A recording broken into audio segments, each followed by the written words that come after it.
listening to the questionnaire. Say that again. You're listening to the questionnaires. I've just started. Right here, for your ears, for your eyes. The questionnaire. Get your comic on. Poke it out, poke it out, poke it out, poke it out.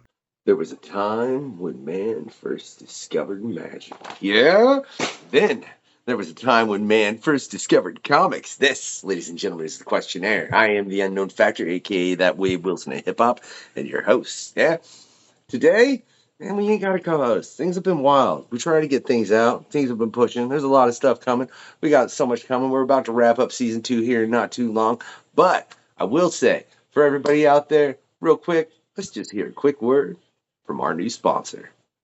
Please check out this amazing promotion that we have prepared with the questionnaire. I'm the Unknown Factor. This right here is the Obscure Fragment. Are watching this show Yeah, I'll do editing. with the questionnaire. So we've edited this awesome commercial together, y'all. 90% off. We are not giving 90% off. No, I mean 9. How about 20? The only thing that you have to do is enter that code that you have right there. 9. No, 20. 10. How about 20? I'm printing your comics today with Studio Comics Press. Just use this code right here, right here, right here. Look, I put it somewhere. All right, it's probably actually right here, right here, right. It's right under your chin. It says Quest24. That code you gotta enter in our website, and then you will get a whipping discount of 20% in any of the items or products that we have on the website. 9. 20. 9. 20%. 9. All right. 9. He wants to give you 9% off. I, as well as Alfonso over there on Studio Comics, want to give you 20% off. You can get it right there with this amazing code. Just enter it right here. Yeah, just right there. There. Use that code over at Studio Comics to get 20% off. Thank you very much. This is a special one for all our friends of the questionnaire. Type in Quest24 when you check out, man. You can figure out the percentage you'll get right then because it'll show in your order. Yeah, right? 9% off. It's 20%. The questionnaire, the best current comic book podcast existing around. So happy to have Studio Comics as our very, very first sponsor. Say Studio Comics! Studio Comics! Yeah, shout out to Alfonso over there at Studio Comics, man. Use that code, right? Get yourself 20% off of your printing of your comics. That's what we're about over here, right? We're about getting to several other things, man. We might get a little interdimensional, right? Hopefully we're going to stay under, maybe go on top, but we're trying to build a kingdom. And that's what we're doing with Chrisof Bogacs. Yeah, how you doing? I'm good. I'm doing really, really well. Thank you so much for having me. It's a pleasure, man. And the pre-show for everyone that's watching includes poops and Stanley conversations and Australia conversations. And it wasn't Christoph that pooped. It wasn't me either. I'm glad. Thank you for clarifying that. I so appreciate that. Just nobody pooped to the bed during the show. But mohawks must be grown, and that's why you should sleep, right? But, like I said, if you want to catch all what I'm talking about right there, check out the pre-show over on the Patreon. There's a link down in the description. But what we're going to get into, man, is, dude, you, with this questionnaire, man, firstly, I love it. Because for everybody out there, you can go be a member of the Patreon and check out all the pre-show questionnaires of everyone from the entirety of running the show. And they've changed quite a bit, you know? To the point where we have 3 variations of it now.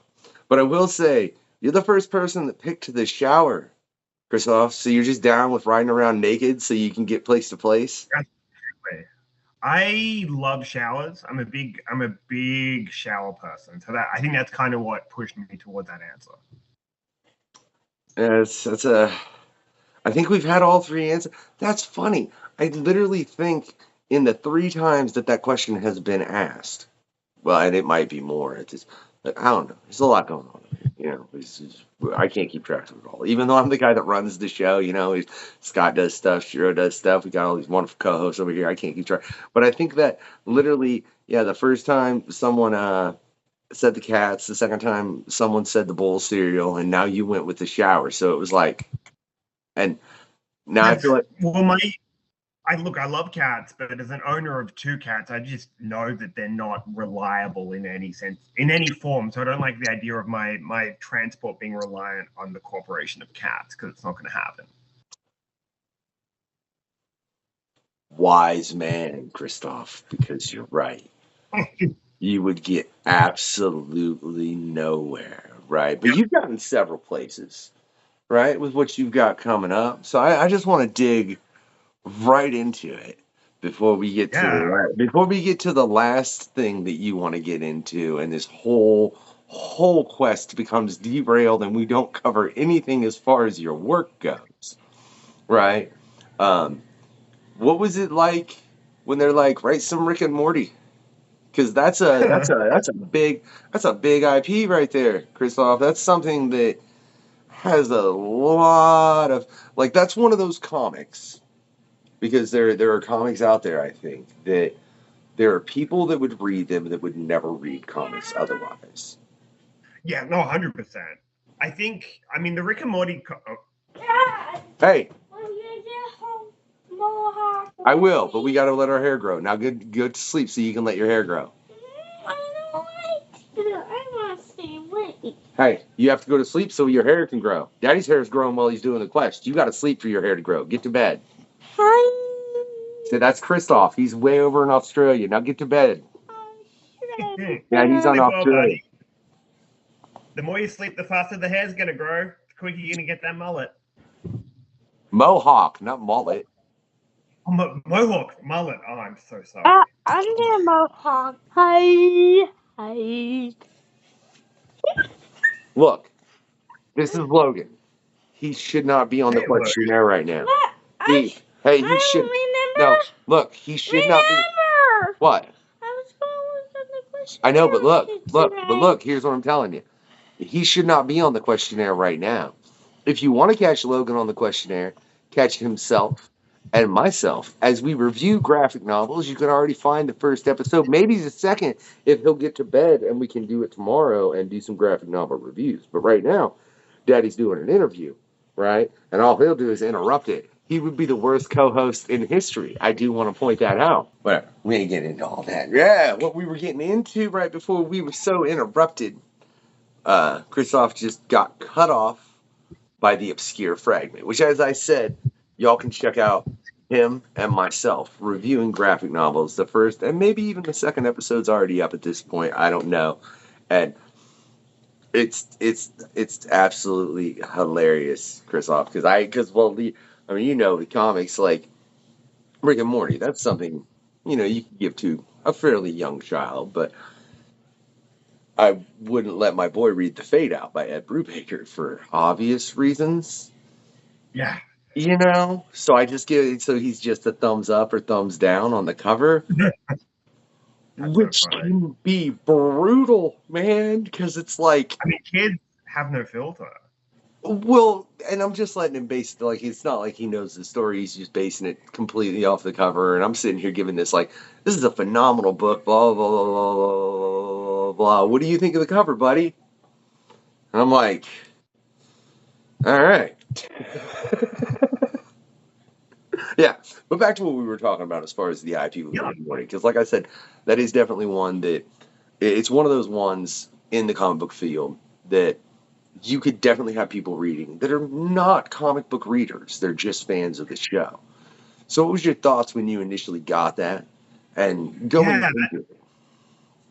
Yeah, no, that's a really great point. I mean, I'm kind of like, still the readership of like Rick and Morty comics are a little bit of an enigma to me, in the sense that I can't imagine someone who doesn't enjoy the show but likes comics picking them up. But then also, I don't think everyone who watches the show obviously is going to pick up the comic. So I think it's an interesting cross section of people who both like the show and also like comics. So I think those are kind of, at least when I'm writing it, that's kind of who I imagine reading it. Because the reality is, like, the Rick and Morty comics are great, obviously, but like the most pure and unadulterated form of Rick and Morty is the show, obviously. So the comics are super interesting, and writing them is super interesting for a bunch of reasons. The first is you've probably picked up, and anyone who's read the Rick and Morty comics has probably picked up, right, is we can't swear on them. So, we can infer profanity, but we can't swear. So that immediately removes one of the tools that the show has, because the show is real filthy. But the comics aren't. So it's interesting trying to, and it's a fun writing challenge to try and figure out, all right, how can I capture the spirit of the show and the irreverence of the show without swearing, without maybe being able to go as like blue or intense as they can go in the show. So that's one of the limitations and challenges of writing the Rick and Morty comics is, so it really forces you to kind of figure out, for me anyway, what I like about the show, what's interesting about the show, and what makes the show, and then trying to make sure I bring that into the comics. But I've read the first 2 graphic novels, and as well as a couple of random issues, and would love to be able to read everything, because I know Kyle Starks is the current writer, who's somebody that I actually had on the radio on the comic book show that we had them, and I'd love to have him on to talk about his current work. But those comics don't swear. I could have sworn on my life those comics swore. And I think that speaks to the skill of the writers and artists. At least, maybe when they first did it, they could, but for the longest time it's been, you can do inferred profanity, but you can't actually so you can, do like the classic, so essentially have bleeps, right, to infer swear words. But I think that speaks to the strength of a lot of the writing on the comic, right? Is that the writers are just figuring out, how do we convey that sense of like edginess and explicitness, even though we can't actually like swear or and we can't, go as like blue or filthy as the TV show goes. So it's a really interesting challenge, and it forces you to have to really think, for lack of a better word, quite deeply about the show and what it is that's special about the show. And at least as far as I'm concerned, it kind of forced me to realize, I think the Dan Harmon factor of the show is, for me, what makes it really special is that obviously on the surface it's dumb, it's profane, but like the character work is always really, really good. And to me, and I know this might sound counterintuitive, right? But to me, the jokes are kind of the paint over the top, and I also obviously try and build like humor into the story, but the core, and what I always try and nail on my 2 Rick and Morty one-shots I've done, what I've tried and nailed is like the characters and the character arcs, and making sure that the characters have distinct journeys they're going through that feel true to the characters. Because at least in my mind, if I'm doing that right, then it's going to feel like Rick and Morty. It's not kind of the jokes that make the show, even though they're a huge part of it. It's not the profanity or the edginess, even though that's a huge part of it. It's the characters. Oh yeah, no, I fully, because I've watched all of Rick and Morty that they've released up to this point, and I agree, it's a show that is definitely focused a lot on developing the main family a great deal. And even some of the side characters have had more development, I think, than you probably ever see in an animated series like that, because a lot of the animated series, they just do focus exclusively on the groups. But I'll tell you a point that you just made me think of that I think is really funny. So you realize in that, with what you've said about the comic, that it makes the comic kid friendly. Yeah, 100%. And the show ain't kid friendly, Christoph. All right. Oh no, not at all. Yeah. So, how would you handle it if you had, like, I don't know, say a 10-year-old coming up to you like, I love this comic, I want to watch this show, my parents won't let me. Will you tell me why? That's interesting. Just to sidetrack slightly. So I like at cons, when I'm like tabling, I have a weird mix of like, I've got my graphic novel Under Kingdom, which is all ages. And then I've got another book I do called Meat for Burgers with my friend Beck. And that Beck's art is very kind of enticing and has kind of like a youthful quality to it. So kids often really like it, but the book is not for kids in the sense that like it's a bit messed up. It's about a bunch of teens trapped in a McDonald's style fast food restaurant and weird stuff happens. And there's a bunch of swearing. So usually when parents look through it for their kid, I say like, honestly, like there's not extreme violence or any sexual content, but there is swearing, and giving them kind of the heads up. And 9 times out of 10, the parents don't care. So I think a lot of the time I'm yet to have an encounter with a kid who like wants, wants to like watch Rick and Morty, but isn't allowed to, but can read the comics, if that makes sense. Usually, like, if they're in it, they're in it. And I definitely think it's like I think parents are either like cool or they're overprotective. At least that's my like very, very anecdotal observation from my experience at convention. So I think, that said, I think if the kids can't watch the show and find the comic, and the comic is a way of them kind of feeling like they can enjoy the show, I think that's really special as well, right? I remember as a kid, I wasn't allowed to watch The Simpsons, so I would sneak episodes of The Simpsons, and I discovered the comics, and I was allowed to buy and read the comics. So a lot of my initial experience as a kid with The Simpsons was through the comics. So I also think there's something really special about that. And I think the things I remember most from childhood are the things that felt a little bit old or a little bit like forbidden, right? That I shouldn't have necessarily, within reason, obviously, but shouldn't have necessarily had access to at my age. And The Simpsons were that for me. And I imagine for a lot of kids now, Rick and Morty might be that as well. So that is one of the wonderful things about the comic, right? The limitations means that it is technically YA and, can be read by, more or less read by kids. Not that everything I put in there is super kid friendly, but there's nothing too intense. So that is something really special that's unique to the comics. That's very intriguing, and especially in relation to what you said about The Simpsons, because I know I've read several Simpsons comics as well, and it's the whole thing of they cross a different line in the show than they ever did in the books.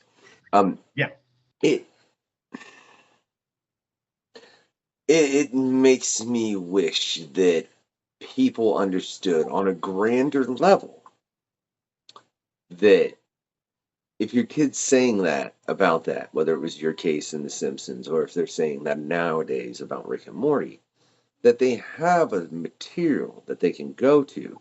Like there's a medium they can go to that is friendly for their child and will increase their literacy and their want to read at the same time. I wish that was known on a grander scale, Yeah, no, 100%. And I think, particularly when I'm tabling and have Rick and Morty stuff, I always, like let people know, like, yeah, they're kid friendly. The show super isn't, but the comics are, and again, I think parents are more likely to like give their kid a Rick and Morty comic, even though they won't let them watch the show, because you're right, it's reading, it's it's visual literacy, it's traditional literacy as well with so it's yeah. So I agree. Like I think. And I hope that those comics are a gateway for kids that aren't maybe quite ready for the show yet. But, their older siblings or older kids at school talk about it. And, it's their way of safely accessing the show. Well, and if you think about it too, and then if you did that and you introduced that to these younger kids based on the fact of them hearing about it from their older siblings or older kids at school, and then suddenly, well, this kid's like, oh, really? You watch the show? You should totally read the comic book. Then you could also, again, expand on the literacy of just all of those children. Because let's face it, I wish more people read, and that's what I'll say. You know what I mean? Yeah. Like, but I think if you look statistically, I know more kids probably use. I'm not going to say this is an absolute fact, even though I'm 99% sure that it's an absolute fact. But the fact that I don't. Yeah, it probably is, but I'm not going to state that it is because I don't know. But there's probably a very, very large percentage of children that use TikTok and maybe read a book a year. And if you I definitely have thoughts on that in terms of like, so a lot of what I do within the kids space. So I tend to think a lot about, like kids media, and I definitely have a lot of fear around kids media. And one thought is like, I don't necessarily see screen time as the enemy in the sense that like growing up, like I was raised by a single mother, which meant essentially like I would watch probably 6+ hours of TV a day. You know, like I watched a lot of TV, and I'm not saying that that's ideal, but I don't think it wasn't particularly detrimental either. However, what the difference was is that, particularly here in Australia, we didn't have cable. There were 4 channels. So there's number one, you'd run out of things to watch. But number two, there's also, right, if something's on television, it's been screened, it's been filtered, it's been curated. And a lot of what I watched was on the kids stuff on our public broadcaster here, which again is designed to broadcast stuff that is in the public interest. So my kind of concern, particularly with TikTok and YouTube and stuff, is that kids are getting exposed to all this media made by people who don't care about them, but simply want to have their attention to generate profit. And that to me is terrifying. That is kind of the scary part of that, is the lack of curation and the idea that a random person who doesn't care about your child is getting the access and attention of your child. And I think to me, that's what I find quite horrifying with a lot of this new media. And it's definitely something writing anything for kids, I take it as quite a big responsibility. I think it's super, I think it's just anyone making media for kids. I think you're in a really privileged and special position. And I think there's a special place in hell for people who are in that position and misuse it, basically. What Chrisof is saying is, if you're making content for kids, you should think like Blippi, all right? Think like Blippi, all right? Don't think like Mr. Beast. Think like Blippi, all right? I just made some billionaire a-hole really mad at me if he ever sees this. But look, Mr. Beast, I don't care, because I know who you employ, and I don't care. Like, you are a terrible human being, and I will say it publicly. Blippi, I've never heard anything terrible about. I really, really hope I don't. I really, really hope I don't. I really hope he's just a really good dude and is out for, children, and I like in a positive way. You know what I mean? Not a Jared way. But no, that's the other thing I want to say is, like, I'm not saying everyone, like on these platforms as well, it's just trying to like monetize content for children. There are people who genuinely care, and that's great. But it just sucks that that's not really a prerequisite anymore, making content for kids, right? As opposed to, again, if you look at something like Sesame Street, where they made it from the ground up to educate children. Educators were brought on, and part of this show from the very beginning, these old forms of media were made with a great intent. And I worry that intent is getting lost as we're treating kids as like little attention machines that can generate us income. So that's kind of, I have a lot of fears in that space. And I can only imagine as a parent, you do too. You know what started it, don't you, Chrisof? I don't. You don't? Like I want you to really think and think about the last thing you put on the final answer. Oh, reality, of course, reality TV. That's literally what started our downfall into content that has no kind of editor and no kind of it's just a person making. And look, there are people out there that make content and they make it on their own, and it's phenomenal. It is. Like I don't the dude that's like Hammer, I do not remember his name. I watch his videos all the time. I think I'm even subscribed to his channel from the Questionnaire, as a matter of fact, but I don't know where he's from either, because I'm pretty sure he's not American. But he's very, like, it's very much about being, you're okay, it can be better, sometimes, like, it's very inspirational stuff. But then you've got so much that is just people venting on things, and it's the fact of there's no editor anymore. Like it used to be, like in the days of what we're talking about with Sesame Street, or when it was newspapers all the time, this and that, and that's where you got, and like before the internet, and when the internet was there, but it wasn't what it is now, there was an editor.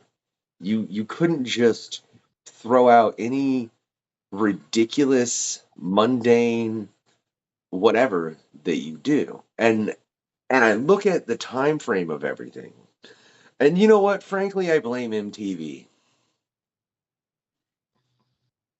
Oh, interesting. I mean, they were kind of the first harbingers of a lot of that reality TV, right?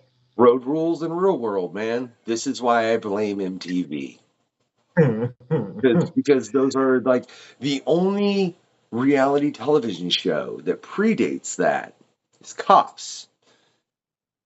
Yes. Oh, of course. Yeah. I mean, Cops is That's number one. different. The fact that Cops was a show for so long is insane. When given the premise, which is vulnerable people getting arrested, being put on TV for entertainment. It's Cops is wild. But Eric Andre has an incredible bit.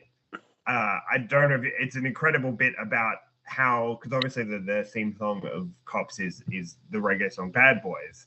And he's got a whole bit about how it's insane how like reggae is the music that they chose, a very kind of chill music by people of color, and that is the theme song they chose for the TV show Cops. It's such a funny bit. I encourage anyone to look it up. But yeah, but the fact that show was such a thing for so long is insane, and I think definitely speaks to positive societal shifts we've had around the way we view crime and the way we view cops.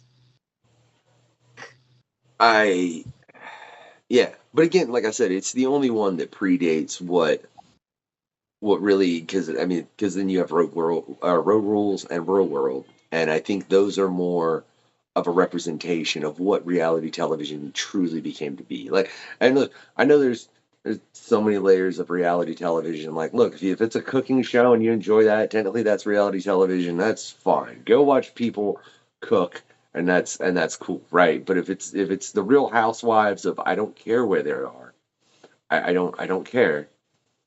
Why would you watch something that's literally just letting you relish in someone else's misery? Which technically is exactly what Cops was. You were relishing in someone else's misery.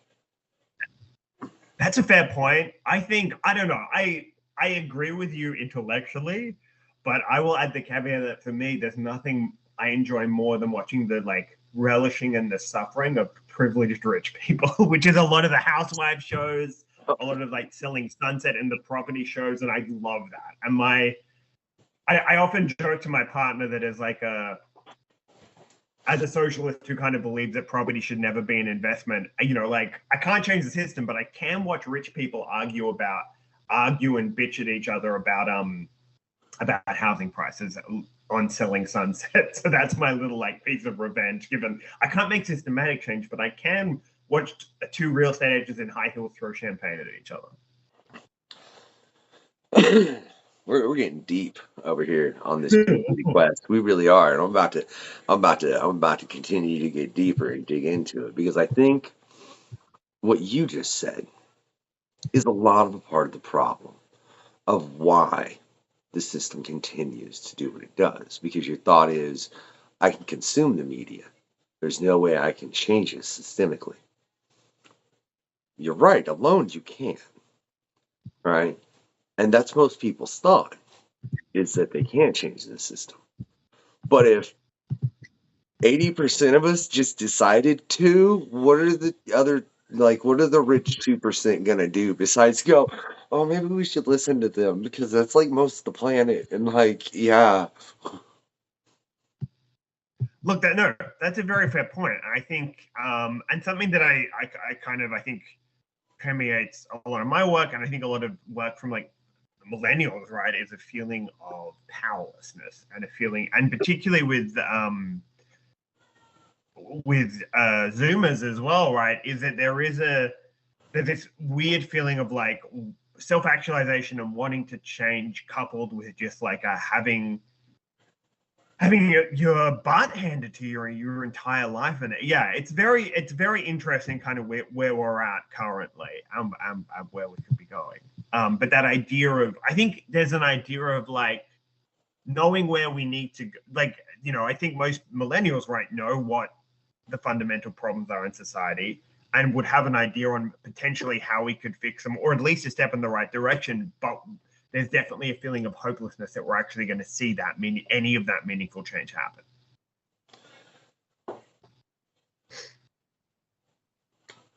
So do you have thoughts on things that could be done to change it to where it would be better Look, for the masses? You're like, look, I came here to talk about comics, man. How did this turn to? Look, I have very Look, I'm hard left. I would say the older I get. I mean, and the reality is, right, most people who make your comics are left-leaning, and most people in most, creative arts are left-leaning.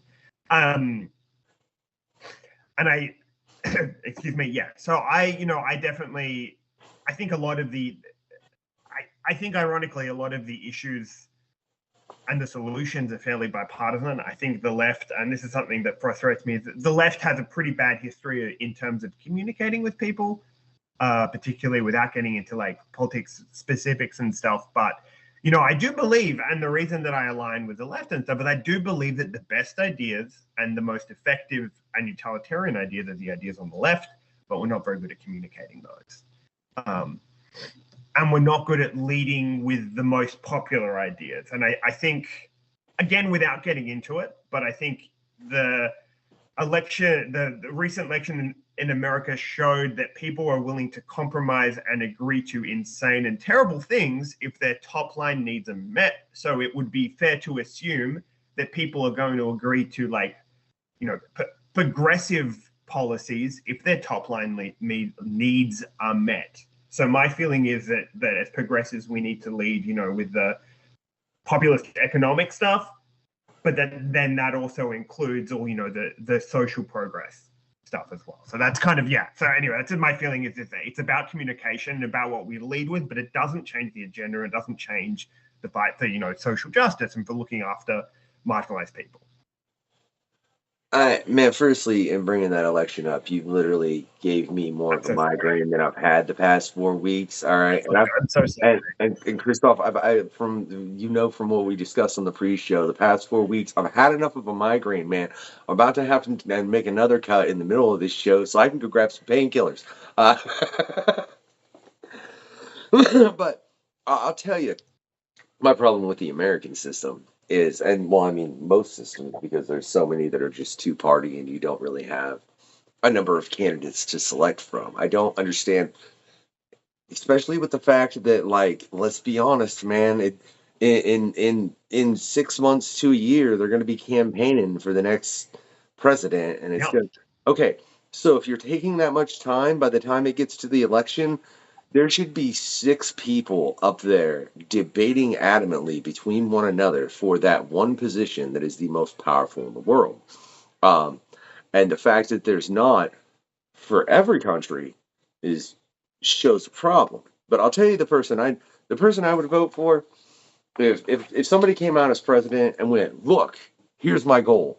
I want more people to read books, comic books, and be able to afford them without a problem. I'd be like, dude, that means you literally encourage intelligence and a more economical level playing field. And between those two things, if everything else you're saying backs up that point, can I vote for you 10 times?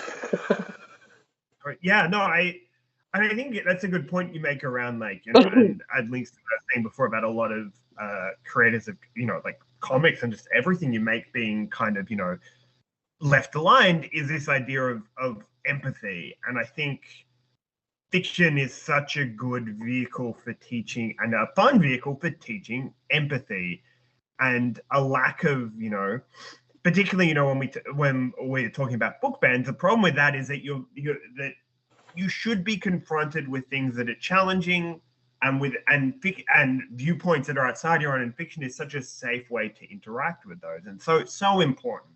And I think now, obviously art has limitations. And I think, there's a big issue where we often conflate art with activism. And obviously there's intersection between the two, but nothing is, at the end of the day, nothing is the same as going out, boots on the ground to protests or being involved in community organizations and actually doing the work. However, art, I think, is an important catalyst for that and raising our social consciousness and encouraging empathy. So I think, it's so important, and it's a shared kind of cultural mechanism we have. So when there's anything that kind of is trying to limit the power of that cultural mechanism or who has access to it. That's terrifying, and it's going to just be a bad time all around.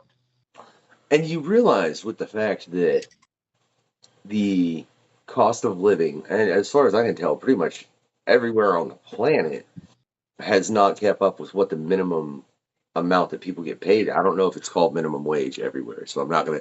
I know it's called that. No minimum. All right.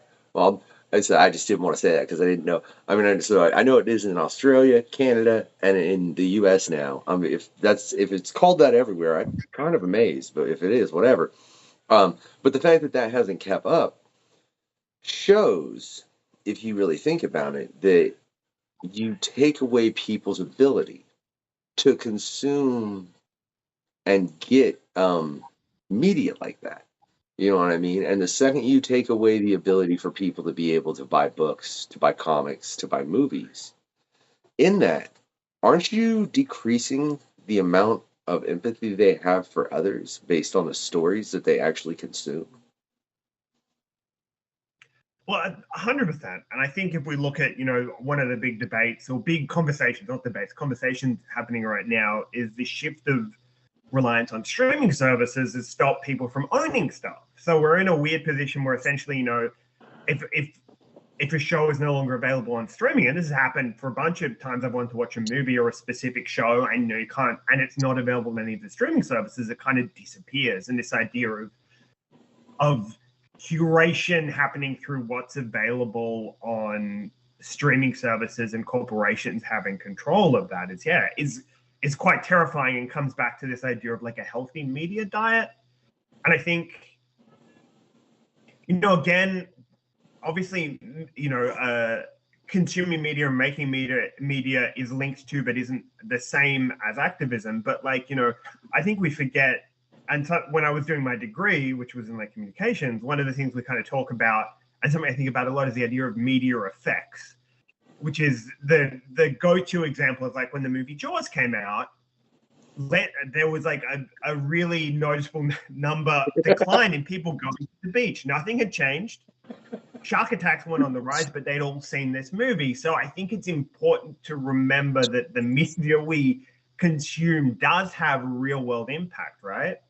So, if you show a movie about a scary shark eating lots of people and everyone sees that movie, less people are going to go to the beach. And that applies, with things that are far more consequential. So I think that's an important thing to remember as well. So we've seen The Matrix, we've all seen Terminator. Why is everybody so down with AI? I think something important to remember with AI is that, at least, obviously, most of the concerns that I have around it are more to do with the interaction between AI and capitalism, or AI and these big tech companies controlling AI, and particularly, anyone who's been abreast of the situation in comics knows that pretty much all comics creators are united against AI. And the reason, there's a lot of reasons for that, but number one is the reason because it's highly AI generated art is highly derivative of art that already exists, and in many cases, right, you can see elements of artists' artwork clearly in the piece. There's been cases where you could see even their signature be replicated. There's cases where people have used AI to generate art that is in the style of specific artists. So it's directly stealing their IP. And then the second kind of thing people are concerned about is, I think it's pretty obvious to anyone that the end point for Midjourney and OpenAI and all these AI image generators is they're free now, but eventually they're going to charge. And it seems to me that the master plan is you have a monthly fee that you pay for one of these AI art generators, and you do that instead of commissioning artists. So it feels like what's happening is that they're centralizing art and taking the power and earning power away from the millions of different artists around the planet and trying to give it to corporations. So that's kind of why my current big concern. I don't actually think that it needs the Skynet stuff, or I don't, kind of believe we're anywhere close to a general AI intelligence or anything that was actually dangerous to humanity. But I do think we're at a point where it's very dangerous to artists. Okay. Well, this quest is getting really, really depressing, and here you thought you were Well, going to we be. can definitely move to something a bit more I just upbeat. want to point out though, Christoph, here you thought you were going to be the one to derail it. No, I derail my own show I all love this feature. all the time. All the time. It is my expertise, right? But I do have to say, your comic book movie that you don't think did the comic justice, dude. I couldn't even watch that flick, Thor: Love and Thunder. I don't like. I I was in a different situation. It was me and my boy, and we was at my mom's house, and it was just kind of playing in the background. And like, as someone that's obviously a fan of Marvel comics, you know what I mean, and have been reading them long before they got rid of that logo. Um, that movie pained me, man. Like I never like everybody gives the Eternals crap. I'm like, no, man, the Eternals was good. They just kind of fell for the same reason the Justice League did, but I think they did it even a little bit better than the Justice League as far as like here's this whole team, right? I Yeah. think I think they pulled it off a little better than the Justice League film did, which is terrible based on the fact that most people know a lot of the Justice League, but that's neither here nor there. Thor: Love and Thunder, and I hate to sit here and like I don't know, man. I did not find that film digestible. That's what I'll say about it. It was, yeah. I just think it was like, I think Taika Waititi reminds me a little bit of early James Gunn in the sense that like he's really great and really funny, but sometimes he needs to pull back on the humor. And and because I felt like that when I saw Guardians of the Galaxy from James Gunn, where I was like, oh, there was enough of an editorial hand here that meant that he wasn't always going for the jokes, so his character work shone through. And I feel like with Taika Waititi, it can sometimes be the same. And I think that balance was reasonably held in, Thor Ragnarok. Although I love that movie, but I think there's some tonal issues there. But like in Thor: Love and Thunder, it just felt like every scene was about going for the joke. And particularly with a character like Gord the God Butcher, where the storyline is so dark and it just didn't really gel. Yeah, and then like you said though, Ragnarok.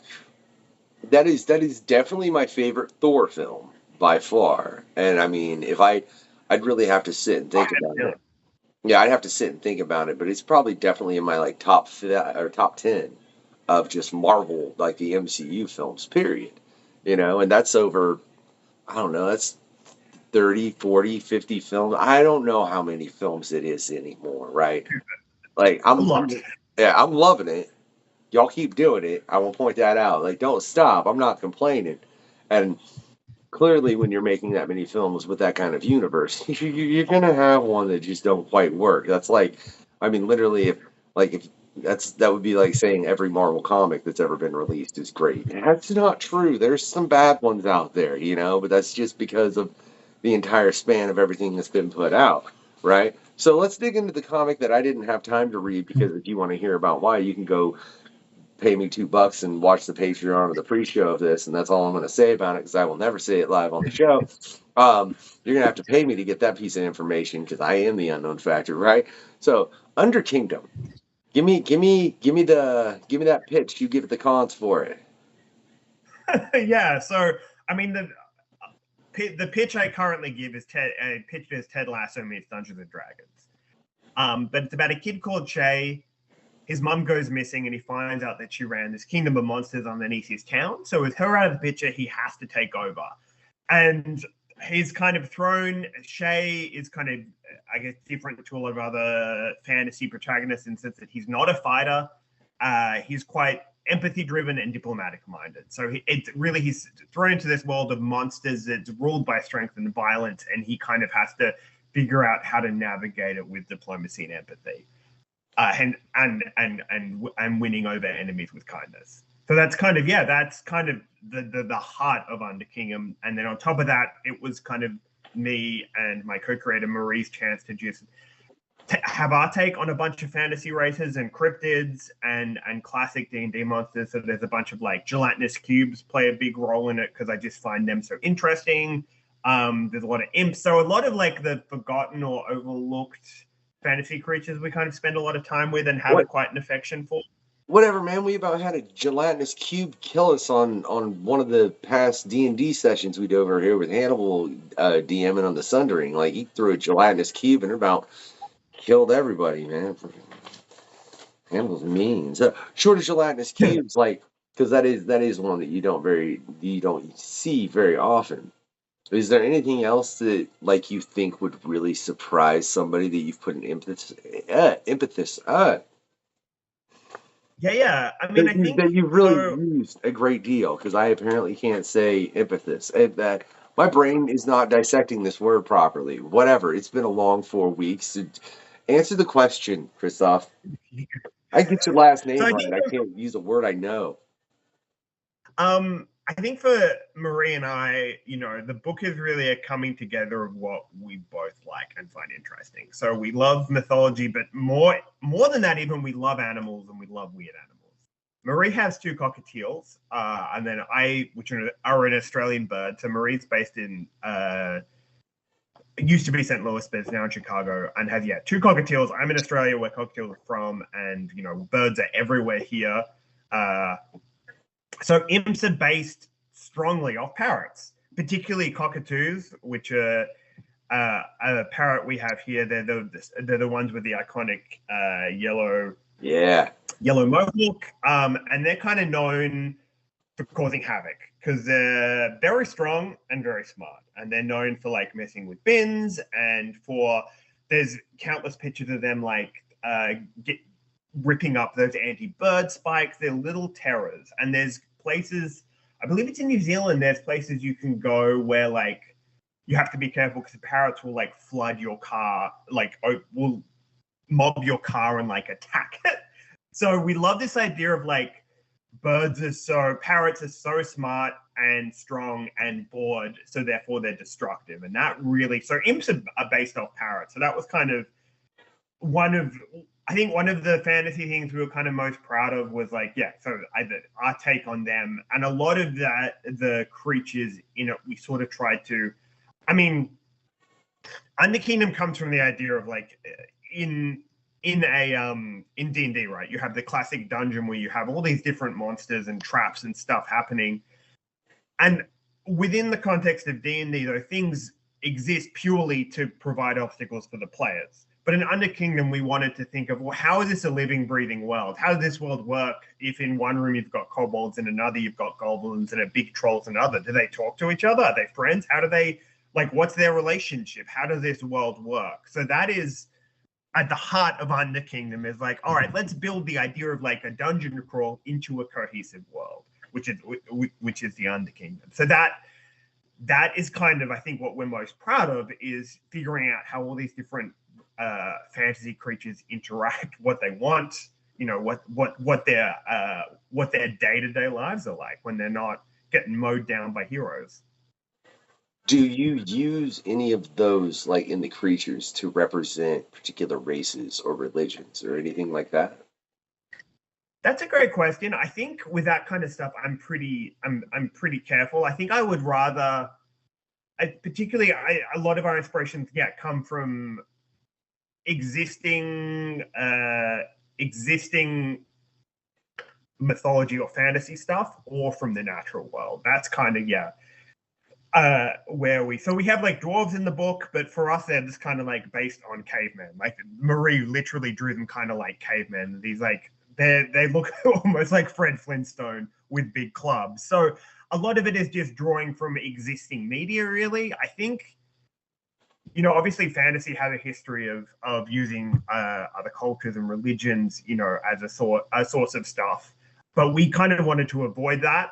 I think just because, like, in 2024, that can be potentially a bit problematic, but also, like, that just wasn't what we're interested in, right? What I'm interested in is, like, weird animals, weird creatures, so that, but this baffling fantasy stuff. So that's kind of what we drew on, because that's what interests us. All right, and I just got to cut back real quick there. Something you said just a minute ago, because my brain can't get it out. I can't get what you said. Like that.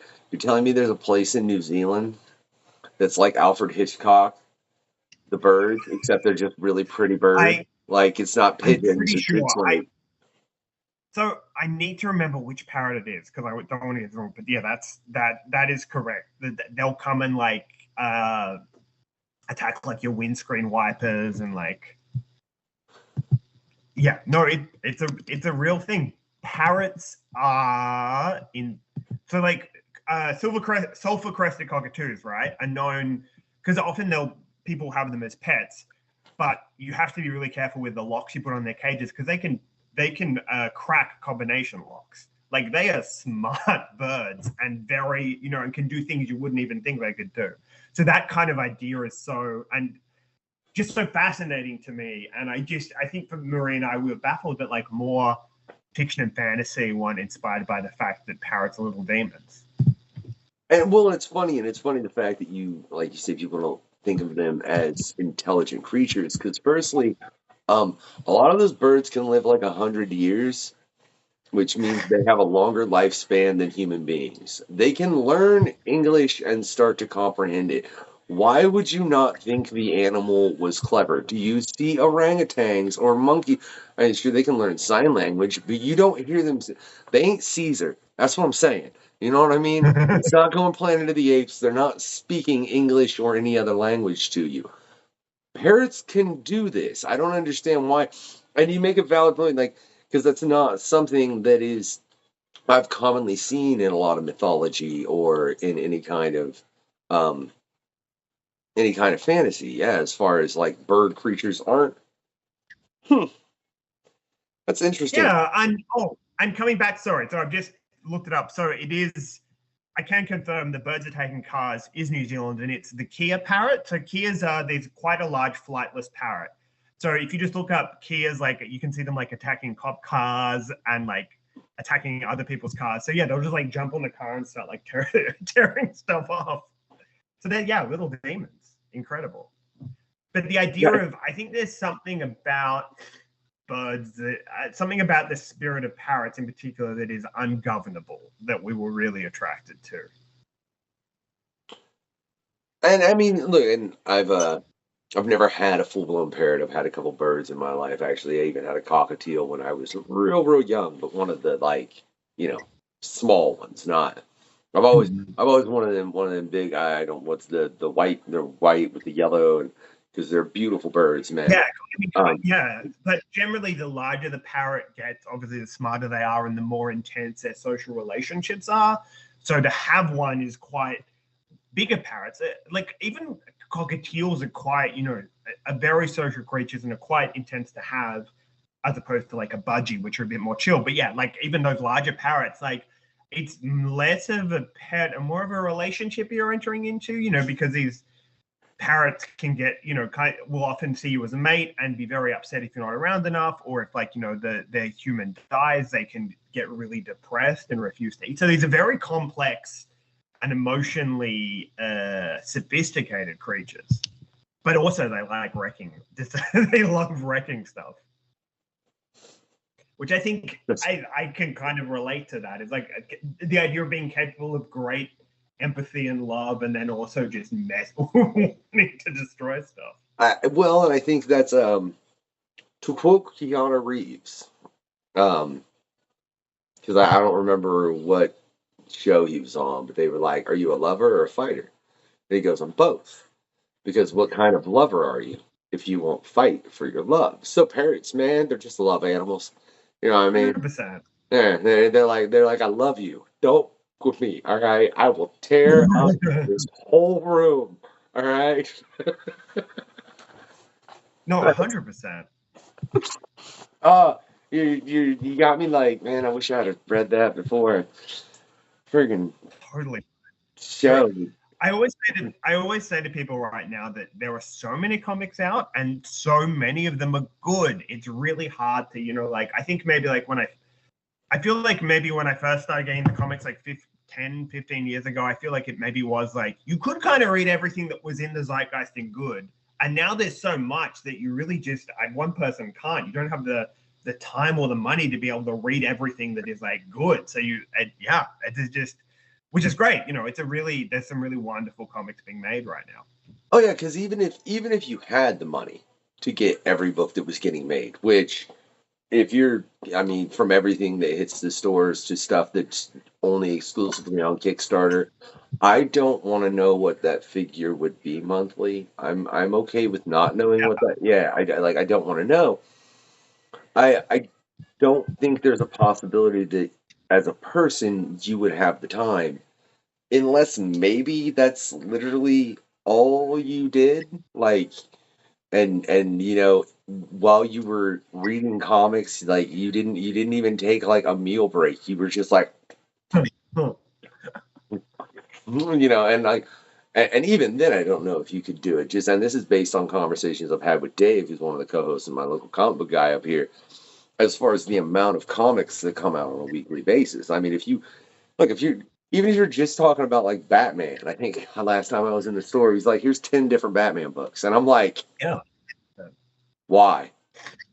Like, I know that, and I think it's interesting what you're talking before about the idea of like filtering mechanisms. And, like 10, 15 years ago, right, getting into Diamond was a filtering mechanism.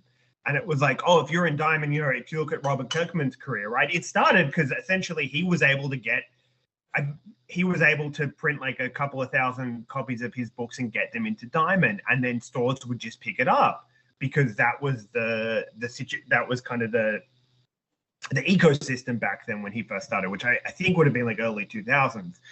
Whereas now it's not, it's much more obtainable for people to get into Diamond. So that's no longer a filtering mechanism. And I think more than ever, people are becoming really reliant on their local comic shop to be able to guide them in the direction of, what's worth picking up. And even like, because a local comic shop can't order on everything, there's a level of curation there. So I think more than ever, it's and like we were saying before we started recording, in the comic book ecosystem, almost all the media is from people who either do it, part-time or makes some money off it, but it's very much a side hustle, or do it, for nothing, and it's just a hobby. So I more than ever, I think, because of the amount of comics we have at the moment and the amount of good comics, is people are so reliant on curation, but a lot of that curation work isn't paid or not paid enough, So I do sometimes have worries about the fact that the industry is so reliant on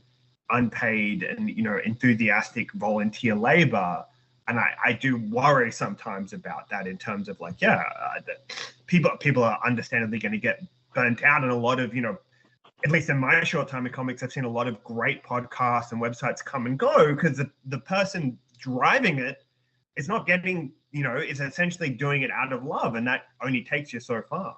and for that, I just want to say there's a link to the Patreon right down below. It's only $2 a month. 100%. Right. $2 a month, man. You get all the before and after the quest. I mean, if you just become a member, you can see all of these, which there are some zany answers from some of these creators I want to point out. Like, oh my gosh. And then sometimes you get a writer who writes a book. I appreciate, Chrisof, you being a writer, you not writing a book. Because sometimes, like, I'll get a questionnaire back, and I'm like, these answers are too long to even use on the show. I don't know. And, like, because, but I do think you make an interesting point in that, man. And it's something, when we had Jordan Noir on not too long ago, great guy. He's actually joined our D&D game as well. You can check him out coming up here. It's either just dropped or it's getting ready to drop, or I don't know, man. I'm trying to keep up. Subscribe to the Patreon, $2 a month, man. Help us run this show and get you all more art and great creators to be able to get to your face. Is the fact as an artist, and it's so odd to me the way he phrased this. You have to know how much of a pushover you will be, because to a certain degree, you have to be a pushover as an artist. How do you feel that applies as a writer? Yeah, that's such a good question. I mean, for context, I come from a marketing, content, and copywriting background. So I was doing like copy and content writing before I moved into doing comics full time. So I've always kind of come at writing from an angle of negotiation and filling a brief, right? So, I tend to, my kind of attitude is particularly with like notes and changes, is unless I really feel in my gut that I shouldn't be making the change, I'll do it. And so I would agree that I definitely come with like a spirit of compromise, and a spirit of like what's important is that we get this thing out into the world in a form that all the stakeholders, which is such a marketing term, but the various people involved in making it, the editors and publisher and all that are happy with it. Obviously, there are exceptions, and all artists will have things that they don't budge on, both in terms of things ethically that they want to make sure are in the work, and then also the other angle, it's like functionally. So if it's something that I won't budge on because I think it's going to mess up the story, I then try and explain the intention behind the particular choice. And sometimes that justification is enough, or other times I can then work with an editor to come up with another way to achieve that, but a different way from the initial way I tried.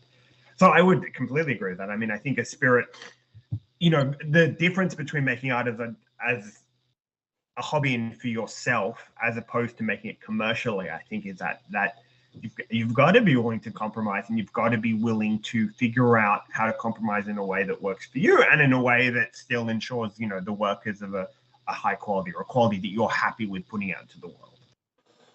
Well, one of the things he said is because, and I know I've had this said to me doing hip hop, which whatever, man. How's the one thing of music you ain't gonna have any spare? I'm gonna send you a Killa Factor link, man. You check it out, right? But and I know Jordan said he'd had this happen as well as Shiro did because she was co-host. And is people be like, you should do this. It'll be good for your career, right? Yeah. Have you ever had that happen as a writer? And is there something that someone could walk up to you and go, you should do this, it'd be good for your career, and you'd be like, yeah, man, give me that? That's a great question. I mean, I think yes and no, right? I mean, I'm very I definitely am.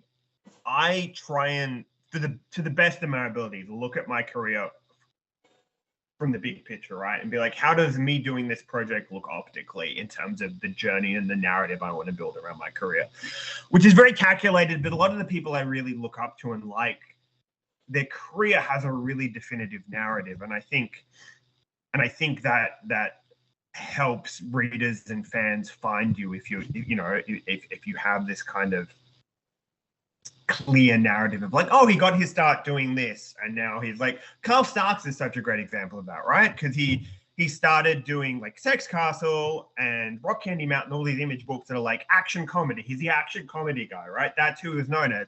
Then he does Rick and Morty, and everyone's like, oh, of course, it's Carl Starks. He's the action comedy guy. He's doing Rick and Morty. And now he's, doing I Hate This Place at Image, which is, again, has that comical feel to it. And then does Peacemaker at DC. And you're like, oh, of course he's doing Peacemaker. He's Carl Starks. He's the action comedy guy. So there's such a wonderful narrative. So it's so easy to understand his work and who he is and come to his work because there's such a wonderful, clear narrative around it, right? So that's kind of what I, to the best of my abilities, am trying to create. That said, there's also the added thing of like, I have bills to pay. And some jobs, aren't necessarily going to contribute to the narrative in the way I would like, but they are financially, number one, help with the bills. And number two, a lot of what I do is in the kids space. So, I'm currently in negotiation for a project based on an IP thing. I can't go into any more details than that. But as well as the money involved, the other reason that I'm kind of drawn to it is, right, this is something kids know. So this will help me get into schools to teach, which is another part of my income is I teach at libraries and I'm starting to teach at schools. So there's mixed utility there, not just the initial paycheck, but it associates me with something that people in the spaces that I want to be in know.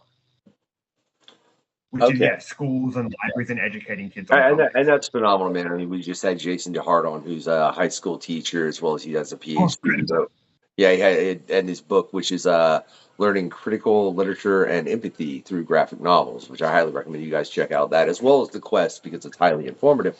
But with what I just said, the question I gotta know, man, are there are there IPs that you would work on for free? And specifically, I want to know, like, is there a book that's a children's book that you'd look at and go, I'll work on that because of the potential of it doing something else for your career? And is there a book that's not a kid's book? You know what I mean? I mean, you ain't got to go like you ain't got to go like Garth and his Cross level, but something that like children should not read. You know what I mean? That you look at and go, yeah, I'd do that because what it would potentially do for your career. I mean, Narnia is a big one for me. I have a kind of a mixed feeling about Narnia, but because I was brought up, it's kind of what we were talking about before, is the idea of like finding texts that are safe but are an entry point into something dangerous, like Rick and Morty. And for me, like I was brought up really conservative Christian, so Narnia was an entryway into magic and fantasy. So obviously some of the metaphors, they're barely that, are pretty heavy-handed with Aslan and the allusions and connections to Christian theology. However, that was such a safe way for me to enjoy and begin to get to play with fantasy. So that is a franchise that I have a lot of affection for. So that's definitely up there for me. And then in terms of adult stuff, that's I mean, I really do, without being too unoriginal. I mean, Batman. I mean, I kind of like to be able to have a crack at Batman or Superman. Of course, who wouldn't want that? Wait, Chrisof. Okay. I said something that really wasn't kid friendly, and sure. Sorry. Okay, sorry. Something more. Okay, I mean, and Superman, dude, that's like, okay, fair. No, yeah.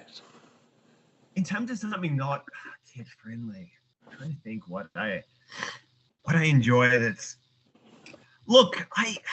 an IP doesn't instantly come to mind, but a lot of the creator-owned stuff I'm pitching currently, definitely, like I like doing kid stuff, and obviously like nonviolent problem solving and empathy is a big theme of my work, but I also love doing like gory, over-the-top violent stuff. I mean, that's, so in terms of, I guess, adult stuff like The Witcher, love The Witcher. I mean, anything in that world.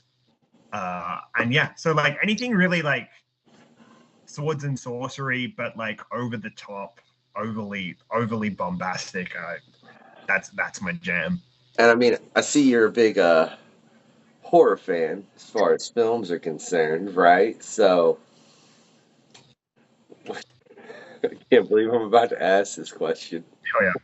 I can't believe I'm gonna do it based on the conversation and a couple other things that have happened on past quests. But would you adapt a Serbian film into a comic book?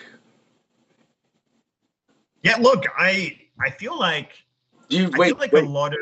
Do you know a Serbian film? Oh, I thought you meant just Serbian film. No, I don't know. I meant the film that is titled a Serbian film. I'm not familiar with that. Okay, I'm love horror, but I'm by no means a horror buff. Like I'm not like don't have a particularly great knowledge of the genre. Okay. Do yourself a favor. Don't look up anything about it. Stay away from it. All right. But Dan, if you're out there and you're watching this, do me a favor. I want you to watch a Serbian film. Come on, so me and you can discuss it as far as like excuse me, as far as its actual place being a piece of artistic work. But no, Chrisof, don't, and no, it should never be adapted into a comic. And I just wanted to know, but now I really do want to know, Dan, you need to go watch that, and I want to know if you would be willing to adapt it into a comic. Right? That's a conversation we're gonna have maybe at some point. Dan's gonna be like, dude, would you stop bringing up my name with this movie, please? Please stop. Like, I'm waiting for him to like hit me up personally. Like, dude, if you bring me up one more time with that film, especially because he's a local guy, like he's not far from me. So, but yeah, no, it's yeah. All right, yeah, no, don't. That needs an adaptation into a comic like Caust by Garth Ennis needs an adaptation into any other kind of medium. Aren't they doing that though? Wasn't it? Didn't get picked up, which is an insane thought. What? Didn't Cross get picked up or is being looked to being adapted? I thought it was, but I could be Shut confused. I'm sure I could be wrong on this one. Please be wrong. Please be. And The other thing that's kind of interesting is, right, out of all the comic creators, you would think that like Ennis would be the least transferable to screen, and yet two of his like, edgiest, most bombastic comics, Preacher, which was pretty well received. Now the boys are both huge. Like who would have thought that would happen? It's incredible. It just goes to show that like you never kind of know, particularly with comics, you never know what they're gonna resonate or work on screen.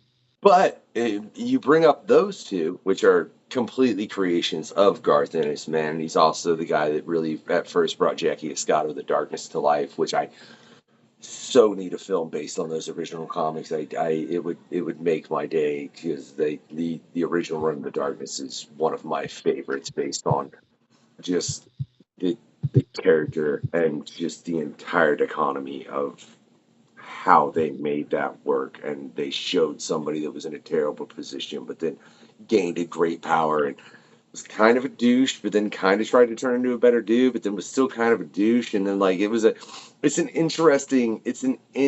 very interesting tale. But then if you look also, man, like how many Punisher films have heavily taken stuff from Garth Ennis's runs on the Punisher? Yeah. 100. No, it's just interesting that a lot of his sensibilities that you would think wouldn't translate to screen actually do. The kind of intensity and the crudeness and brashness all kind of translates. I mean, I think a lot of his stuff translates because look, I had the privilege of meeting Garth Ennis a long time ago too, and I mean it was like I said, got 24, 25. Jeez, up it's kind of crazy. And I think it's the fact, and I might be wrong, but when I met that man and I looked him in the eyes, the first thing that went through my head was, man, I don't know what you saw. Like, I don't know what you saw, but it was some terrible human activity, like, that I think he's personally witnessed, that I think heavily influences writing. But I think that also is what's made him so successful as a writer, is because he's willing to show some of the worst parts of human beings. Because if you look at Caust, that's exactly what it is. It's taking humans down to their absolute basest needs, which technically are just two things, man. Shelter ain't necessary. All right. And that's freaking horrifying. You know? Yeah. No, yeah, 100. And I think something that's interesting to remember as well is like some writers, and I'm certainly one of them, put a lot of themselves into their work and write a lot about like their own lives. But there are also writers who will write just about things that kind of interest them, and aren't necessarily super personal. So I also wonder that with Ennis, if part of it is like, well, maybe he's like, it could be just a lovely, not reasonably normal dude, but a lot of just what he's interested in creatively is just messed up. That's something to think about as well. I could be wrong, but like that's, there are often some of the people who write like the most depraved stuff are really just lovely, normal people. And same in terms of like a lot of the time people I know who write really dark and depressed stuff in real life are very silly and light and fun. So, so what you write and what you're interested in writing isn't necessarily always super reflective of your personality or personal experience. And Garth hasn't been on the show, but this is an invite, Garth. If you want to come on, we'd love to have you on. But we have had the pleasure of having Doug Wagner on several times, which I don't know. Doug's great. Doug's so lovely. And again, someone who, writes really messed up stuff, but is such a lovely, delightful person. Yeah, and that's why I had to bring up Doug, because every time, I don't even know how many times Doug's been on the show, and I've read so much of his work. He was kind enough to send a little care package over here to the questionnaire and make it to where I was able to read even more. And yeah, Doug writes some pretty screwy things, but like totally has like the nicest attitude where it's like You wrote plastic? Like, you're the dude that wrote this? Like, wait. No, you're the dude that wrote about furries eating people for people. Like, this does not make Yep. sense. So, yeah, it's Also, very interesting. he lives in like Utah, which is like a a chaste Mormon state with beautiful nature, and he's writing these insanely depraved things. So again, like sometimes what you're interested in can be quite different to what the core of who you are as a person. So let me ask you that as a writer, right? What do you think is more valuable? Do you think it's more important to focus on things that highly interest you? Do you think it's necessary to use your personal experiences and things that you've seen around you? Or do you think someone could be a great writer without saying anything, like without getting into anything they've personally experienced? Both. I honestly think both. I think this idea of write what you know can be interpreted in a bunch of different ways, right? So one way of like write what you know could be like write what you've put a lot of time and effort into researching, or it could mean, and this is what it means to me, is like write an emotional truth or emotional realities. So so that's kind of what it means to me. So I think it can go either way. I think when you're talking about some issues, particularly when we're talking about the experience of like people from certain minorities, whether that's ethnic minorities or gender or sexual orientation minorities, I think personal experience leads to better work. I just think because so much of those experiences are so nuanced and have such things that you need a deep, intricate knowledge of that if you're like an example is like if you're a white guy, it doesn't matter how much research you do, you're probably not going to accurately be able to talk about what it means to be African American in like the United States, right?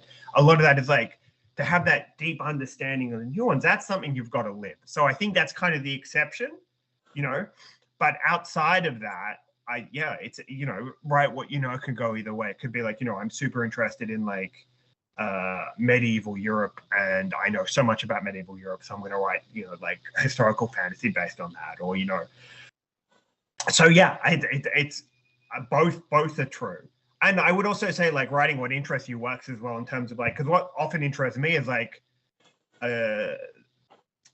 cognitive shifts I've had in my own life, or feelings that make me uncomfortable, and exploring them. So I think regardless, following your interest is a really good starting point. But you just need to be open to the fact that the interest could be come from anywhere. It could be historical, scientific, emotional, like interpersonal, like, so yeah. All I know is all I'll say to what you just said, and this is why I'm currently writing the book that I'm in the midst of, well, comic, I should say, because I'm a comic book, you know what I mean, that I'm in the midst of writing. And if you all want any backstory behind that, pay me $2. There's a link in the description, and I promise there's a bunch of other chicanery from the pre-shows and or the pre or before and after the quest on there that it's ridiculous, but I ain't getting into that on the show. But it is based. The book I'm currently writing is very much based in current personal experiences that I'm dealing with, and it's if it doesn't make people cry, I'll be upset. I'll be real honest. Like, have you ever written something like that where you wrote it and like this better bring tears to someone's eyes? I swear on my freaking life. Yeah, I mean, totally. Like, but I think it comes down to wanting your writing, and I think good writing is about doing what you set out to do. So if your intention, right, was like to disgust people and people read it and disgust, that's successful writing. If it is to move people emotionally, and that's successful writing. It's unsuccessful when it's like, I want this to move people, but what people are disgusted by it or think it's cringe, then you haven't done what you've set out to do, right? Fair enough. So how do you, when you have that thought, and you initially like, okay, well, I want either people to cringe, what do you do to make sure that you accomplish that? And I know there's no guarantee in that, obviously, because clearly there are things that are going to make people cringe, that will make other people laugh, that will make other people cry, because everyone's going to have a different reaction to certain things. But what do you do as far as within that within your process to try and make sure you're conveying the point that you really, really want to, especially when the points vary so much? Well, I think a lot of it comes down to thinking about an experience in my life that's made me feel that way, and then figuring out a way that I can translate that visually. So there's a rule in writing called like pat the dog. And basically that rule is like, for whatever reason, humans just inherently think that if people are nice to animals, they're a good person. So a very easy way to establish whether a character is like a piece of crap or is a good person would be how they interact with a dog. So someone patting a dog or giving a dog some food, we instantly think they're a good person. If someone like the first thing we see them is them kicking a dog, we assume that they're an absolute piece of trash. So that to me is kind of the core point of it all, is like have something visual that can be instantly understood visually, that conveys that feeling, that is drawn from an emotional truth, right? If that makes sense.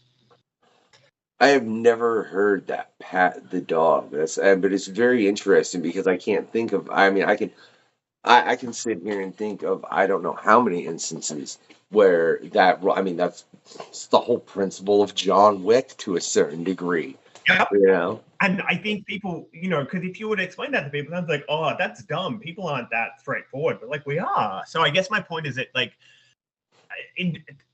definitely in terms of emotions, you don't always have to go with like deep or as nuanced as you might think. Like something as simple as like someone patting the dog subconsciously makes us think this person is good, and vice versa if they're being mean to the dog. So yeah, so I think it doesn't have to be as complex as you think. It just needs to be really tangible and visual. What would you say is the other greatest example of that besides just the dog? Because I mean, clearly that's an easy one. Because look, if I'm out and about and I see a dog, I'm honestly gonna try and pet the dog. There was a dog over at my neighbor's that I didn't even see. It was stray, and I was like, "Hey, Pooch," and I tried, but he ran off scared. I live in the hood, so I was like, I tried to get close enough to him. I don't know what's up. That might be somebody's dog. I'm not.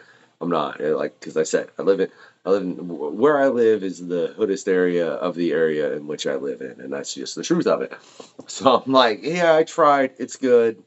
Have a good day, puppy. But and if I seen somebody just walk up and kick that dog, my first response would be like, dude, what's your problem? Like seriously, that's what I'm gonna tell that person. Hopefully not get a gun pulled on me.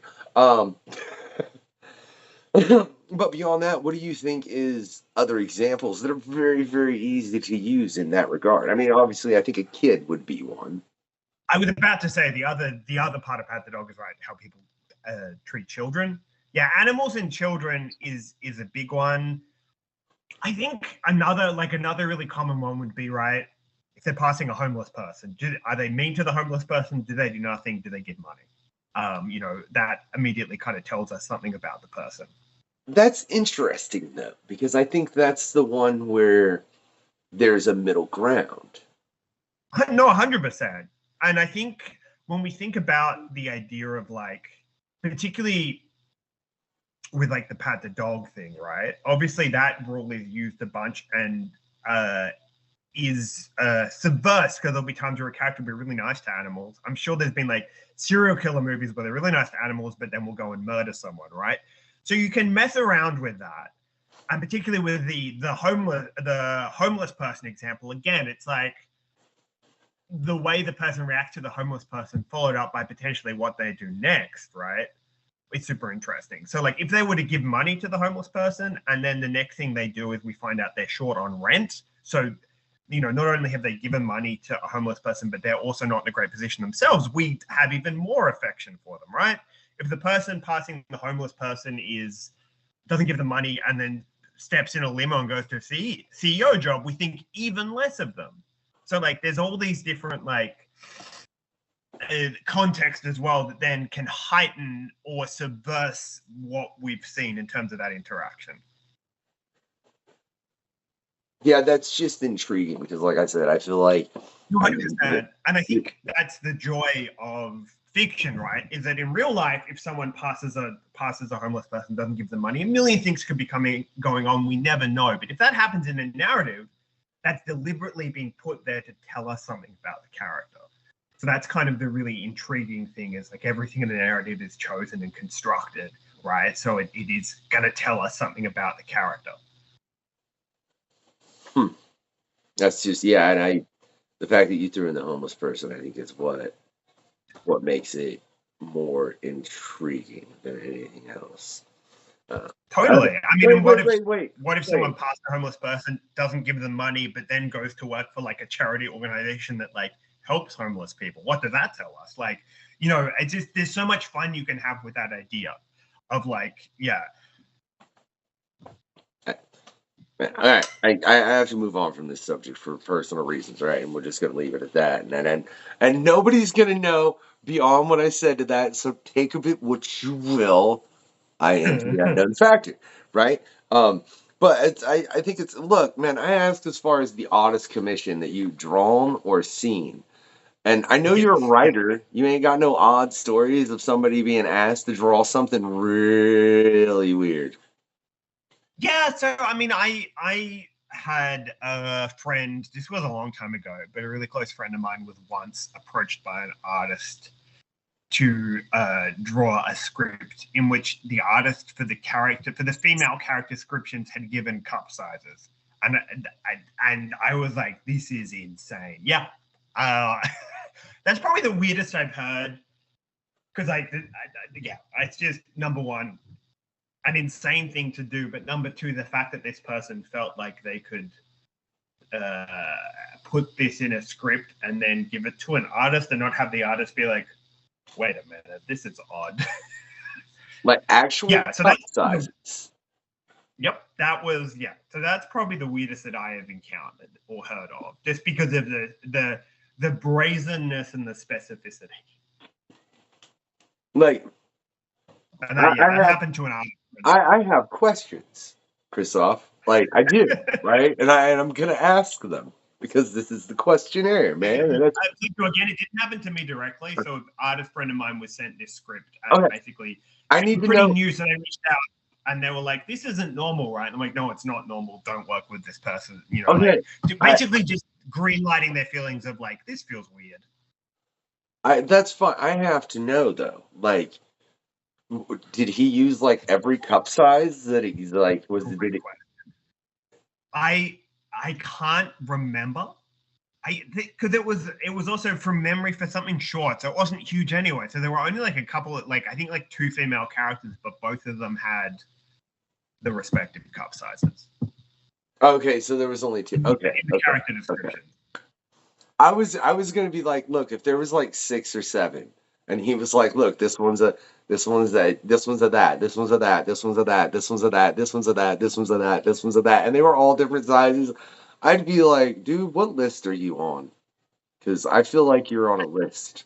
Like somewhere someone has a restraining order against you, or like what look, there are a lot of different ways to approach creating characters, but I can confidently say that starting with like cup size is not one of them. Well, I mean, if you've developed a character and you figured out and you're looking and you're typing up the look, I don't feel like cup size is like that's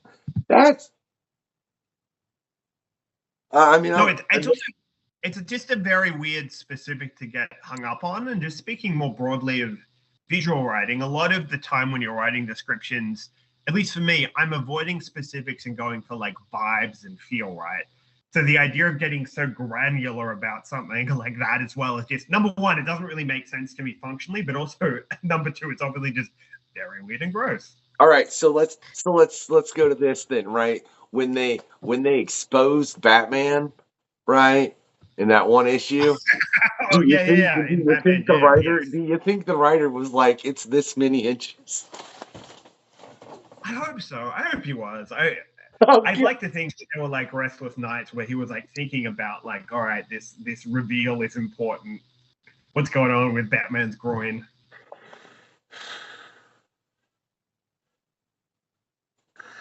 I don't know what more to say because it went from cup sizes to description of. Yeah, all right. I do. I hope they didn't. That's what I'm gonna say. I hope it didn't get that specific. Like I hope not. but it was probably some exec at DC that was like, it needs to be more veiny. Look, I wouldn't be super surprised if there was like in like a Batman like doc Bible if there was like any details on that. I feel like someone's probably thought of this. It's definite. Look, All right. This quest has gone all over the place, and my brain hurts pissed off, and I don't know it. Why you hate editing, man? I suspect that I might have like mild dyslexia. I'm really bad at details. So I'm really bad with grammar, and that's something that I tell a lot of young writers is like, at least for me, being bad at grammar and spelling has not been a disqualifier from being a writer, and a bit big because but I hate that because I'm just really bad at it, and often I'll do 5 or 6 edits myself that are all really grammar focused, and I'll still miss a bunch of really obvious stuff. So that's more why my frustration is that I'm just not very good at it. Do you know how to video edit? I have, but not for a long time. You can video edit the show if you want to do some more editing, man, because I hate it. It's the worst. I used to do, starting out doing a bunch of like podcasts and stuff, and editing podcasts is just tedious. Wait, what? Oh, I used to maybe 10, 15 years ago. I got my start doing a very bad community radio show. And from there, I went into podcasting for a brief period of time before I kind of moved into wanting to create my own stuff. But you said the ending was genius? Okay, no, I just totally misheard that last part. That's why. Oh, sorry. Oh. No, sorry. I was saying that editing podcasts I also really don't like, and that because I got my start doing a really bad community radio show and then also podcasting for a little bit. Fine, whatever. See how you are, Chrisof. I will say though, I think it's funny you put Pokemon cards, right? I guarantee my boy wants them more than you do. Oh, I have no doubt. They're bigger than ever. I just really got him into Pokemon in like the last couple weeks, really. And I did the right thing, right? Because he got into the cards and he wanted like a little Pokeball out that had the cards in it. And as a father, I did the right thing, Christoph. I took him back to the very beginning of the animated series, the anime. I was like, let's watch episode 1. And now half the time when we're in the car, I'm Ash, and he's pretending to be some Pokemon that he has learned recently, which is just phenomenal, man. But yeah, right. But I wish I had mine too. I'll be real honest, because there'd be part of me that'd be like, "Hey, buddy, I know you want these, but yeah, I'm gonna go sell them for $6 Gs." Yeah, no, I mean that's kind of why there was so much now writers, because at the time when I had them as a kid and I got rid of them as a young adult, it never crossed my mind that they were going to be worth money, and that's why they are. Yeah, because no one thought they would be. Well, I mean, I think that's the great thing with everything. If you look like Beanie Babies ain't worth jack because everybody thought they would be. Because they were made deliberately as a collector's item. I mean, Funkos are going through the same thing, where a lot of they're made as a collector's item, and usually those things aren't going to hold value if it's been made as a collector's item. That's why I only buy the ones that I really, really dig and that are just kind of for part of the show background and this and that. Like I'm not out there. Like I don't get. That's the odd thing, man. I think I find what do you think, Christoph, of the collector market within comics? Yeah, I mean, it's not part of the market that appeals to me or I have any interest in, to be frank. But that said, I mean, I think everyone who makes comics is bolstered by the collector's market, right? Like variants sell. People are interested in variants. When I do Kickstarters, we offer variants, and they're a big part of our success. So it's not something I connect with or understand, but it's something that I definitely, and I definitely think there's been issues in the past with it where I think publishers have obviously in the 90s and early 2000s where publishers overly aggressively chase that market.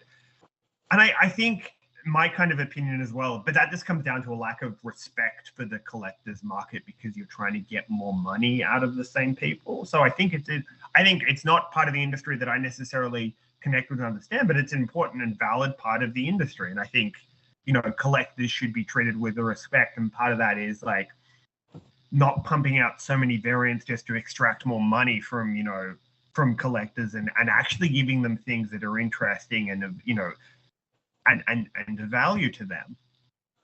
And this is my thing about the collector's market. I'm going to bring up one particular aspect of variant covers, which is the 1 in 25s, the 1 in 50s, the 1 in 100, and the 1 in 5. Like when you're paying as much for a book as it would cost you to get a blank cover and go have an artist put a piece on it that was literally a one of a kind, no one would have it.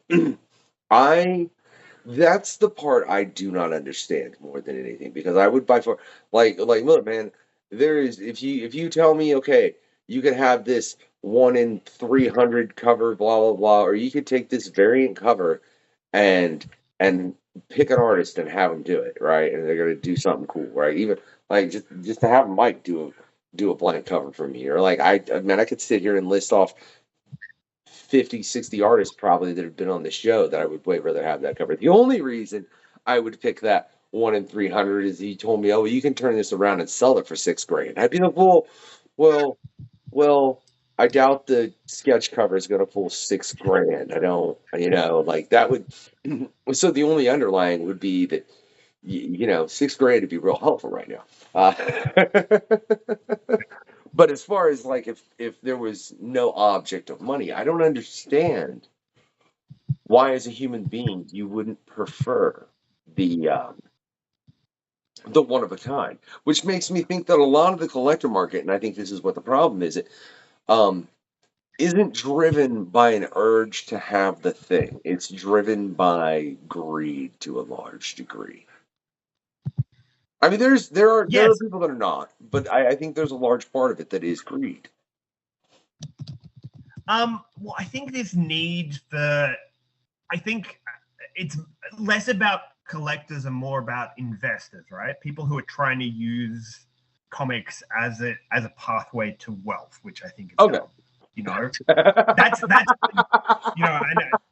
Like I'm just like, what? Like, yeah, that I don't understand and think is dumb, and think you'd be better spent investing your money in other things. And the idea that like these things are going to be worth more money in the future doesn't really help comics particularly, because the people who are buying like a lot of the time people who are buying these things as investments aren't actually interested in the art form.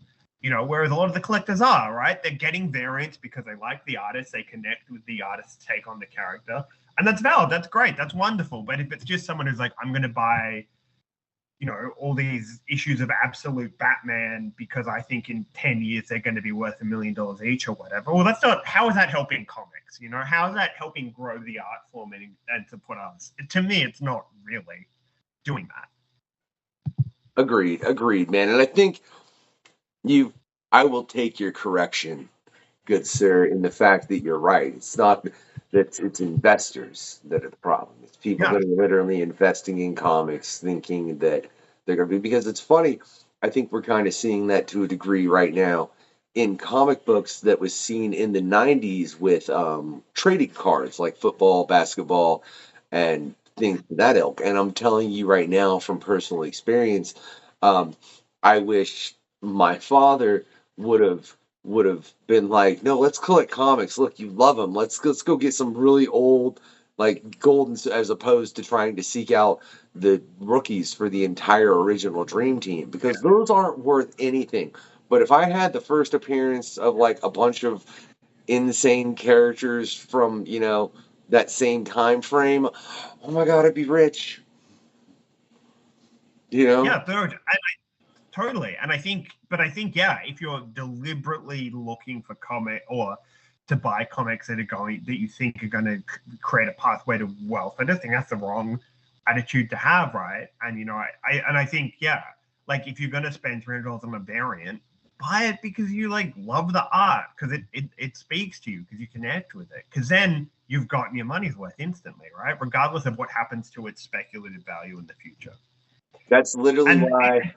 Yeah, that's why I had Dave pick the cover for the new X-Men or the new Wolverine book that just dropped by Eric Schultz. He's like, "Which one do you want?" I was like, "I'll take that one." And it had nothing to do with anything except I loved the cover art. I mean, I was picking it up because it was Erica, and that's another writer where I'm like, he's just wrecking it. You know what I mean, as far as with what she's doing. But yeah, I don't know. I never got. But then again, at the same time, I think it's funny. We've had Stephen Grant on several times. It's always a pleasure to have Stephen on to chat with him. But one of the things he said is he had somebody at a store be like, "Hey, which one of these covers should I buy?" Right? He's like, "I want to know which one's going to be worth most." He's like, "Oh yeah." He's like, "Which one do you like?" "Well, that one." He's like, "Well, pick the other one because everybody's going to like that one, so nobody's going to buy that one, so it's going to be the rarer one." Yeah, and when you're doing that kind of like math, and like mental equation, doesn't that take the fun out of it? And then like the joy, because I think there's just the joy of art is finding something you think is beautiful, or you connect with. Like that's kind of, and I feel like the idea of the speculative value of something takes away from that, takes away from the real artistic and emotional value it has to you. So, and I mean, clearly, I think there's a lot of things that are being done to make it to where people are looking at it more that way. What do you think could be done to make it to where people would just look at it more as art, as opposed to something to be valued monetarily? I mean, I think the idea of like speculator markets, unfortunately, comes into everything, right?